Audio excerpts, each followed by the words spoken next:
来关心台北市的交通问题。台北市政府开记者会，宣布伫后个月13要拆掉这个公馆圆环，并且将这个公车的地下道要屯落平。有真侪的交通的团体联合提出标线标志这个改造解决方案，不过台北市政府认为讲这效果有限，无要采纳。不是交通专业，不是交通专业，不是用路居民，不是用路居民。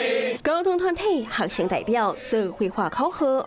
因为将台北市长周办案定案要拆公馆的圆环，佮要将公车专用地下道屯平。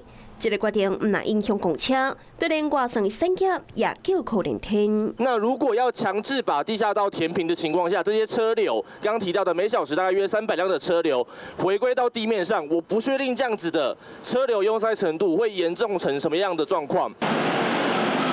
公馆的圆环就算唔是上下班时间，车流也是真多。这个路口汽机车行的路线拢南做一伙，车辆也定千万车多。3月周办案就捌宣布要拆公馆的圆环，公车专用地下道也要做回屯平。不过当时无提出施工的相关计划，引发着争议，所以改做暂停实施。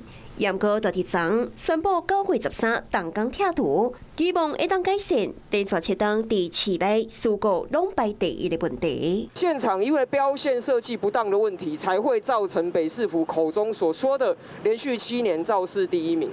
那这个标线改善不用200万就可以做完了，北市府却要花300万发包做研究，再花1亿做这土木工程。只有11%的学生支持要填平地下道，有58%的学生认为有更好的做法，以及有32%的学生认为维持现状就好。台北市政府洪批评决定做了上规老草，专家会议未邀请学生啊甲交通团体。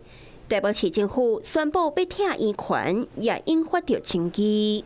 Hello， 我是雷亚，想要抢先掌握最及时的新闻资讯吗？赶快订阅、按赞、开启小铃铛，锁定华视新闻 YouTube 频道。